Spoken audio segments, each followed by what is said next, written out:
and let her eat like a bone-starved stray dog in a sausage factory for one last time. Good morning, everybody. We're here again, going through some more cars that were sent in to me. Yesterday we had 1, 2, 3, 4, 5, 6, 7, 8, 9, 10, 11, 12, 13, 14, 15 cars. And today we have 4 cars. I'm just going to do a shorter video. So I'm not going to go through so many cars at once because the videos end up going for a very long time, and it takes me a long time to edit it because I'm also a little bit of a nuffy when it comes to talking to the camera sometimes, and I tend to forget some things. So hence it takes me a long time to edit it. So I'm going to try and keep it a little bit shorter today. Still go through we've got some pretty nice cars in today's video. I'm going to start off with this guy. It is a Ford Puma, and this particular person has sent in an extremely long description. And I'm going to read the whole thing because it had me in stitches laughing. This guy really knows how to string a couple of sentences together. So I'm going to read it out because it is very funny what he said.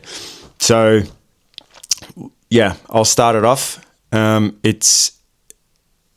I said, it's a Ford Puma.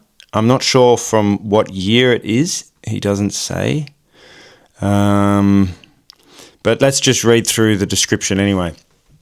So, when I was in a rage quitting frenzy, I decided to move to Germany for a while. I ended up looking for something light and shitboxy, as I figured that would be more rewarding to drive in the twisties of the Mosul region.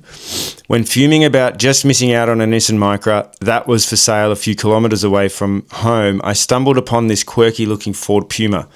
I remember them being half on my radar years ago, but I never gave them a second thought as I was more into the Swedish land barge category at that time, and the new Puma makes, quite frankly, zero effort to generate a relocation of its superior namesake. Recollection of its superior namesake. It was this ChatGPT generated advertisement that reminded me of its existence. I cannot remember seeing one on the streets in the years between. Most of them rotted from the inside out in such an efficient way that some say the CIA uses it as a metaphorical blueprint to topple foreign governments, or they met their violent demise in a wide range of autocross championships. Now that is something that I understand and it's most probable. After the appropriate lowballing, the seller agreed on €800, and so I hurried my way through the country to pick it up before he changed his mind. The half-assed test drive brought a few issues to light. ABS was rattling, the tyres seemed to identify as anything but a circle, and the dashboard lights failed in their entirety every now and then. More to that later. When asked about it, the kid who sold it seemed to shrink a few centimeters, but I had already decided to unburden him and take the damn thing home. Aside from the aforementioned, I couldn't spot any major issues, and the dreaded rust seemed to have passed this particular example, bar a few spots on the right rear arch. The paintwork was pretty dreadful as expected, and there were some indicators pointing toward a frontal collision at some point in its life. Nonetheless, it seemed to behave well. It kept a dead straight line even when slamming the brakes, and engine and gearbox felt fine. Once on my way home, I got my first chance to test it in a proper manner. Mind you, I didn't read up on the Puma and its reputation whatsoever. To me, it was still a funky-looking little coupe that probably handled great because it was a Ford. That all changed when I really hammered it in second gear and felt and heard it struggling for grip in perfectly dry circumstances. I remember loudly exclamating, "What the fuck did I just buy?" as it felt completely illegal to have this amount of fun for $800. So it turned out I had been missing out for many years. This thing is freaking hilarious, and the snappy sushi rolled 1.7 engine.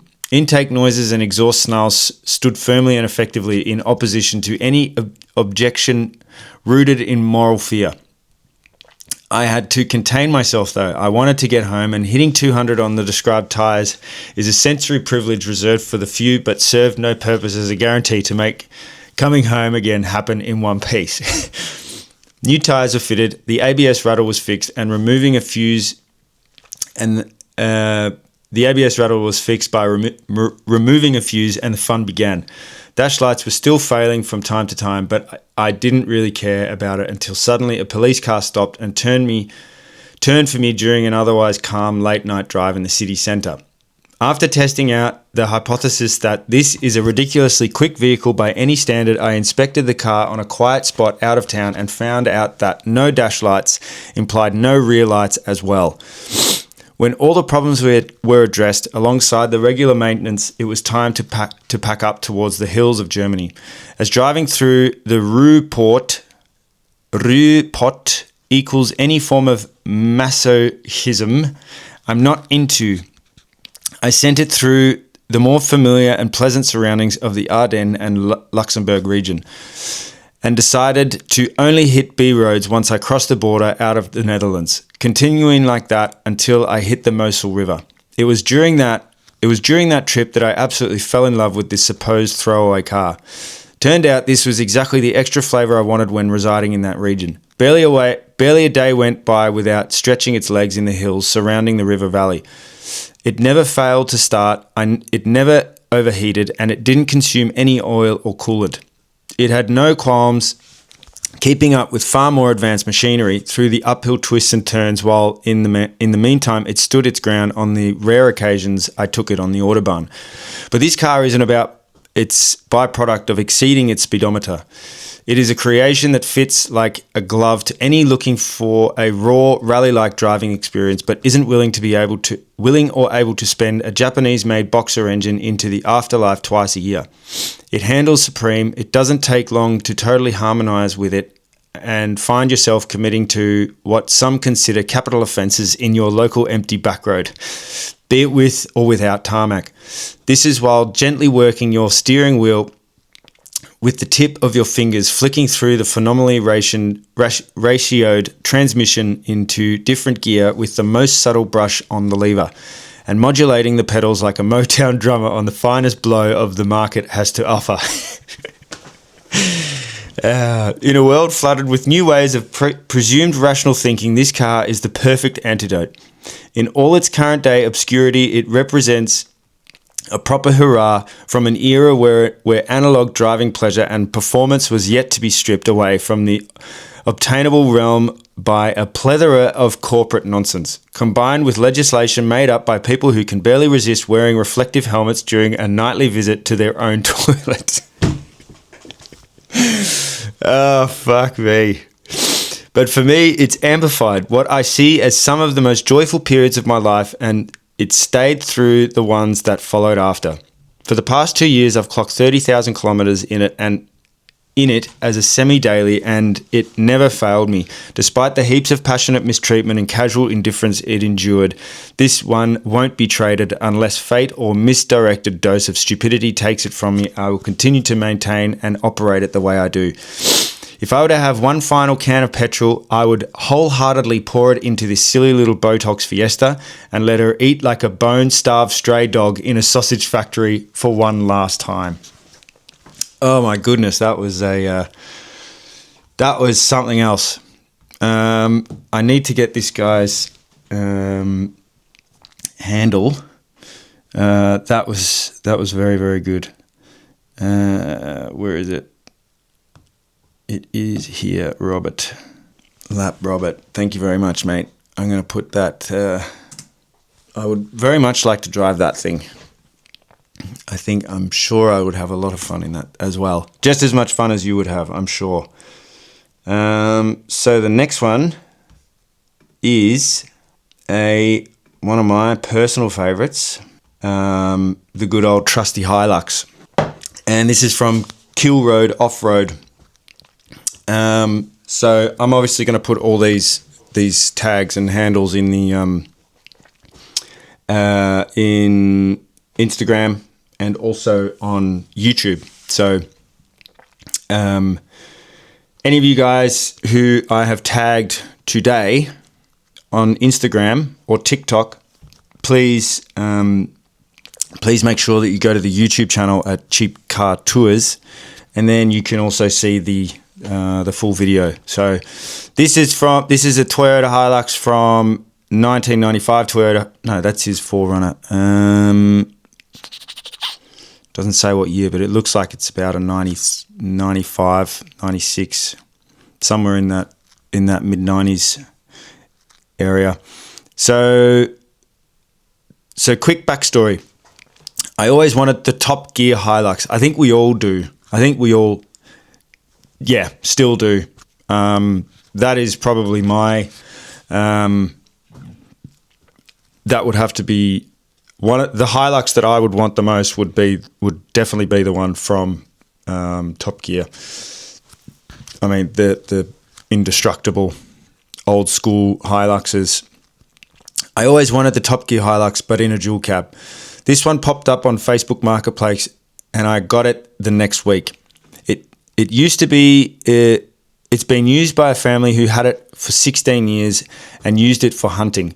All 265,000 kilometers have been driven off-road pretty much. The engine code was a 2L, which is a 2.4 litre diesel. Natural aspirated, mind you, so no turbo. Producing a blistering 83 horsepower.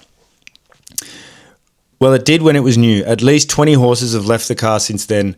I love the specs on mine, but it needs a lot of work as rust has taken its toll. It of course runs and drives fine as it's a mechanical diesel Hilux. I also own a 1995 Toyota 4Runner, which is the Hilux Surf. That will be my overlanding rig. The Hilux will get 33-inch muddies and a 2-inch lift and used as a trail basher. The Surf will be more suited for camping with the family. Nice one. That is an absolute beauty, that thing. Very nice landscape as well. I won't actually remove the background of this particular photo because it gives it I'd also really like to know where that is. If you... Kill Road Off-Road. If you could please... Oh, sorry. Glenn was your name, I remember now. If you could send me the location of where you took this photo, I would be very much appreciative of that, because that is that's a very nice landscape. So that is the Toyota Hilux. The next one is, this is a guy from TikTok. This is a this is a very cool car. I really like this. The V70, 03 V70. This is my V70 from 2003, and it's not actually a car anymore. It's now a Swedish A-tractor. That means that it only goes 30, so it's limited. It only goes 30 kilometers an hour, and the back seats need to be blocked, but otherwise it's just a normal car. It's got a big horn under the hood, and it's lowered a bit with 350,000 kilometers on it and still drives amazing. It's a really, really nice looking wagon, that one. I really like that color. He's actually sent me some other photos of it. So what I'll do is I'll also put those photos in as well, because there's some, it really gives you a good idea of the conditions that they deal with in Sweden.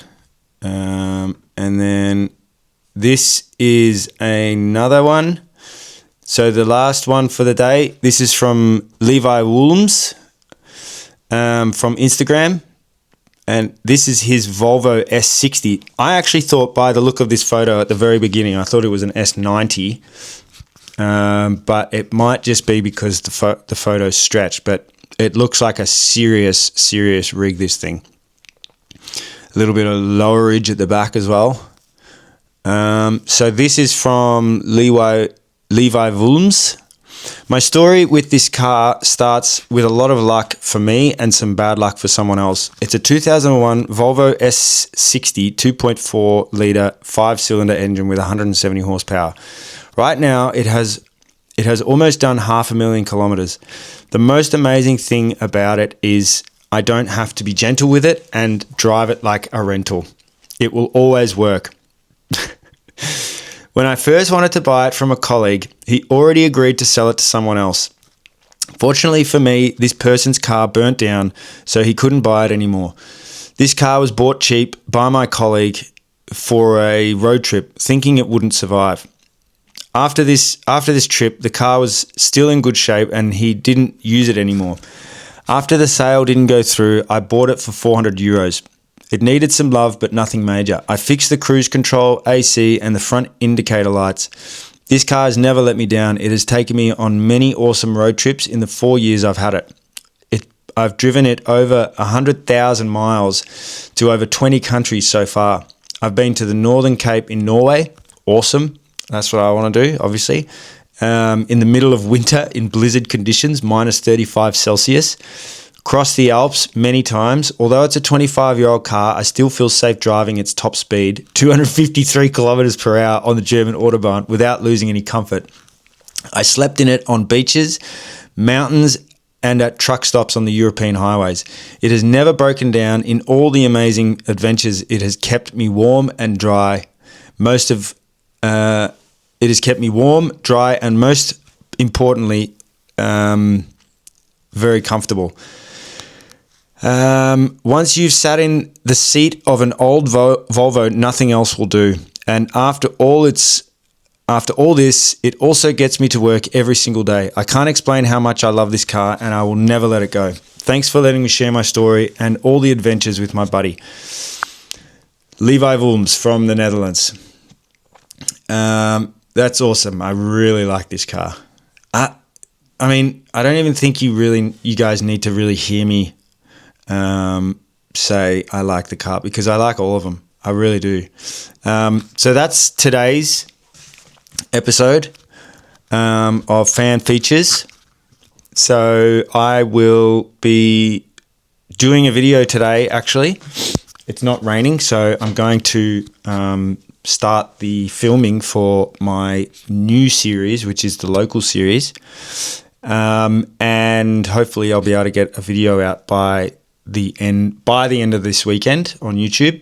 So obviously, if you haven't subscribed yet and you really like cars, cheap cars, and you really like road trips, and if you have a car or an old cheap car that you want me to feature on one of my videos, please do not hesitate to send me an email, upload a picture of your car, and then leave a detailed description of the journeys you've had in it, the reason why you love it so much, where you want to take it,